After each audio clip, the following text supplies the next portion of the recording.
We begin tonight with breaking news. A plane crash in Micronesia, and amazingly, everyone survived. The Boeing 737 crashed a short time ago into some water near an airport. Well, about 40 to 50 people were on board, and all passengers and crew safely evacuated. There is no word yet on what caused the crash.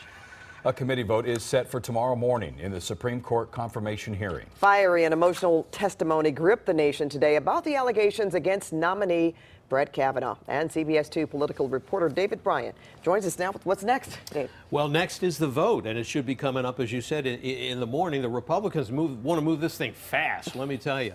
Tonight, however, a leading national lawyer organization is calling on the Senate to delay a vote on the Kavanaugh Supreme Court nomination. But the Republicans, as we said, moving full speed ahead now, not willing to wait and risk more charges.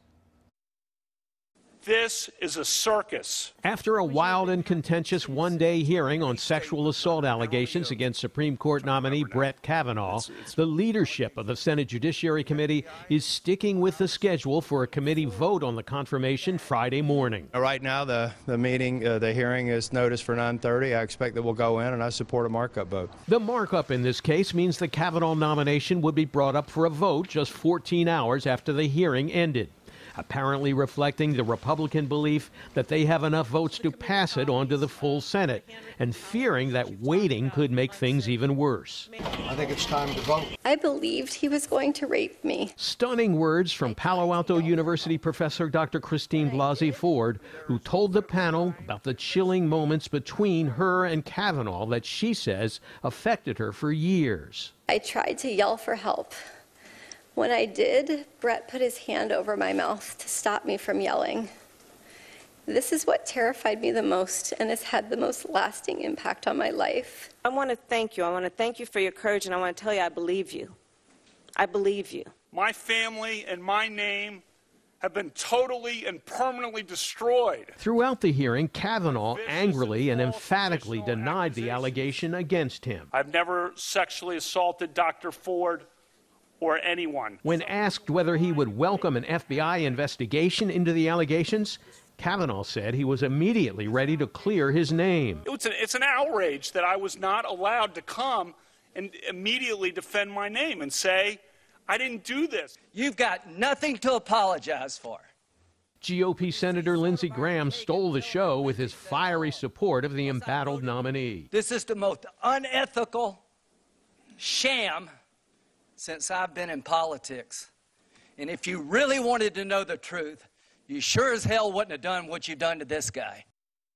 Well, as we mentioned, the American Bar Association is the group that's calling for a delay on the Kavanaugh vote in the Senate. But the Republican leadership has not only set the committee vote for tomorrow morning, but the full Senate is set to have a test vote on the floor on Saturday. Jeff, back to you.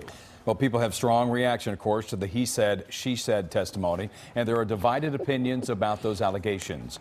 We visited Riverside tonight to get those opinions.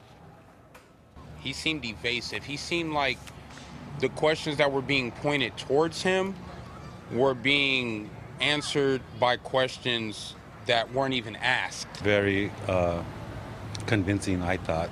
I really felt bad for him and his family. Either one of them could be telling the truth, and either one of them can be lying. And not surprisingly, the opinions were also heated and divided on social media.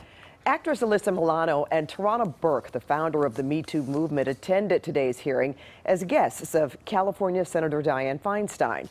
Advocates say what happened today will help to fuel their movement. Right now, all across the country, women are enraged that we're not believed more, and that more time wasn't taken by this committee to reopen an FBI investigation, to develop more facts. Dr. Ford is an incredibly compelling, intelligent woman. Meanwhile, a group of women supporting Kavanaugh stood together on Capitol Hill to urge the judge to keep fighting. And stay with CBS2 for continuing coverage of tomorrow's committee vote in the Brett Kavanaugh confirmation battle. Well, a former Long Beach City College football player is being remembered tonight. Guy Alford III was shot to death in a fast food drive-thru. And CBS2's Rachel Kim shows us family and friends are calling for justice. Lord, we're hurt. Yes. We're crying. Prayers were lifted among those grieving for 20-year-old Guy Alford III. We would just ask for a measure of your love to comfort us. Loved ones gathered near the spot where the well-known football player was gunned down early Wednesday morning. Security video that hasn't been released yet shows Alford stopped in the drive-thru of this Jack in the Box when a second vehicle pulls up behind him. All of a sudden, 3 suspects get out of that car. One of them walks up to the driver's side and shoots Alford. The people in his car jump out and run. The suspects get back into their car and leave too. My son was just an amazing kid, and I guess God saw how much fun I was having with him, so he asked for him. Alford's father says he doesn't know who was in the car with his son. Police are trying to find them and the suspects. They're also searching for a motive. Alford's little brothers couldn't hold back their tears. He feeds me. He takes me places. He takes me to school. He helps me. And I just love him. Alford's father says his son was a star football player at Alamany High School, then a standout safety on the Long Beach City College football team last year. His life was cut short Wednesday. Now this father wants his son's killer caught. I don't have a message for him. God will get him. I'll let God handle that. Live now at the scene of the vigil tonight, you can see the candles and balloons left behind. Right now, police are looking at security video from nearby businesses for clues. But if you have any information that can help detectives, please call Long Beach Police. Reporting live tonight from North Long Beach, Rachel Kim, CBS 2 News. Rachel, thank you. Well, with the rise of electric scooters in our area, you know it's bound to happen. The city's first scooter DUI conviction. The scooter driver hit another man walking out of this movie theater in West LA last month. We're then told he scooted off to an apartment building where officers caught up with him.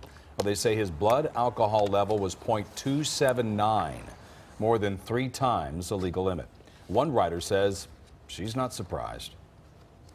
I came out of a bar once. I didn't want to take an Uber because it was so congested over in West Hollywood. And, you know, I saw a bird, so I was like, you know what? Might as well. LA County DA wants the conviction to send a message to Angelenos. Stay safe on the streets, whether you're in a car or on a scooter. In Orange County, law students say the unsolved murder of a young mother may be linked to the accused Golden State Killer. Patricia Neufeld from Garden Grove lived very close to a relative of Joseph DeAngelo. UC Irvine law students in the pro bono group Innocence Rights of Orange County are looking into the 40-year-old case. The victim's home was about 6 blocks from DeAngelo's brother. A lot of the Golden State Killer cases were based upon opportunity.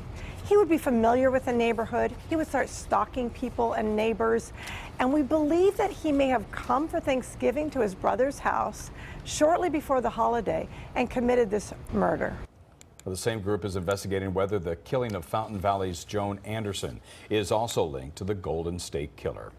Now to what could be considered dangerous. Secret code words and hashtags are fueling the sale of illegal drugs on social media and popular websites. And what people don't know about the drugs could have deadly consequences. CBS 2 investigative reporter David Goldstein now is here with more on this family story.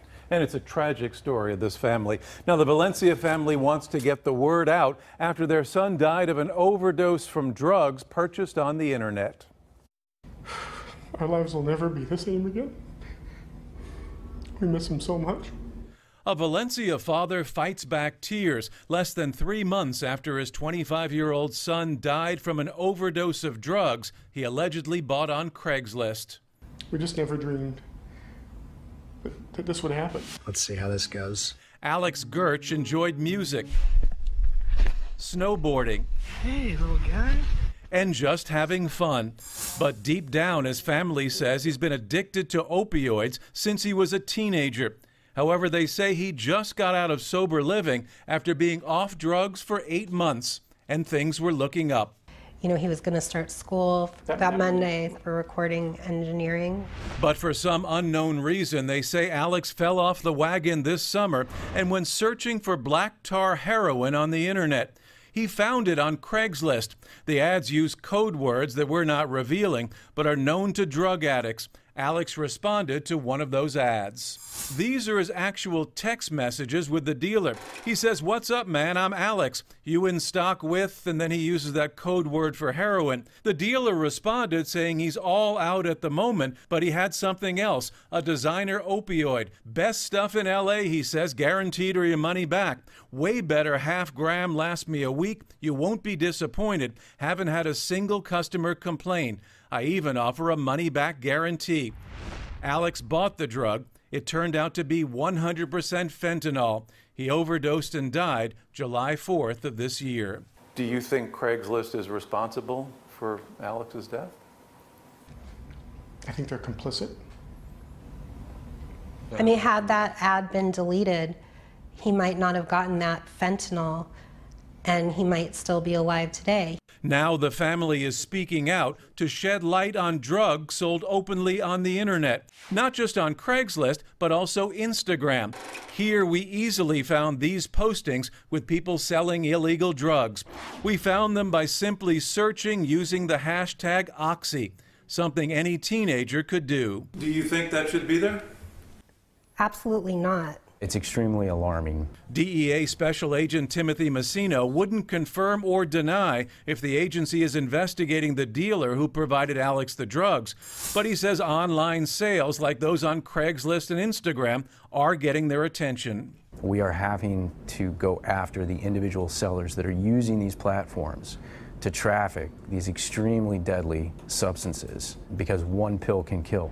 And for Alex's family, they hope that by going public, they could help others. Nothing we do is going to bring our son back. But if we can honor his memory in some way or ways, and if we can help other families from potentially feeling the same pain that we're going through, then that's something. Now, Craigslist never responded to numerous requests for comment, but Instagram did. They say they'll now block that hashtag Oxy, saying they don't allow the sale of illicit drugs. Pat, back to you. All right, thanks for that, David. Well, the feds are now suing Tesla founder Elon Musk for fraud. The Securities and Exchange Commission accuses Musk of misleading investors with a tweet. Last month, he tweeted he had secured funding to take it private at $420 a share. The SEC calls it false and misleading. The lawsuit wants to block him from serving on his own board or that of any public company. And would you look at this? Sony released the first picture today of Tom Hanks as Mr. Rogers. And it seems like he's got the look down, don't you think? The two-time Oscar winner will play the beloved children's TV host in a still untitled project. The movie will come to a neighborhood near you in October of next year. He looks just like Mr. Rogers. He does, yeah. Well, he looks like Garth Kemp, and he's here to give us our weather forecast. Occasionally Brad Pitt, but that's good. Hey, you guys, listen, we've got a lot going on, so let me give you a quick look at the weather, what's happening for us. Some clouds moving in tonight. After a warm day, we're going to start to bring things down. 65 degrees right now. Still warm for our friends in San Bernardino, 75. It hit triple digits. That won't be the case tomorrow. 74 Lancaster, 63 in Oxnard. We are tracking rain Monday night through Tuesday, Wednesday, Thursday. Couple areas of low pressure moving towards us. The high that's been through the area will start to move out of here tomorrow. You can see the temperatures come down, and then we're going to stay down there as we get the Tuesday, Wednesday, Thursday, though. 30% chance of rain. Rosa will be coming up from the south. This won't be a cold system. Temperatures come down, but we do have a shot of rain coming our way, particularly off to the south and to the east, particularly there. Also out towards Vegas. How much we're going to get, it'll be interesting to see. We'll keep an eye on that, but nonetheless, change in the weather pattern after a warm day today. You guys back to fall weather. Sounds good for me. Lots of pumpkin stuff getting ready to go on this weekend. Back to you guys. All right, thanks, Garth. Well, still ahead, deputy swarm shares Malibu mansion. Find out why. Plus, it's a touchdown that has everyone talking tonight. Jim Hill shows you the 70-yard pass. That was just one of the amazing moments tonight for Jared Goff and the LA Rams. And here's a look at the guests tonight on The Late Show with Stephen Colbert.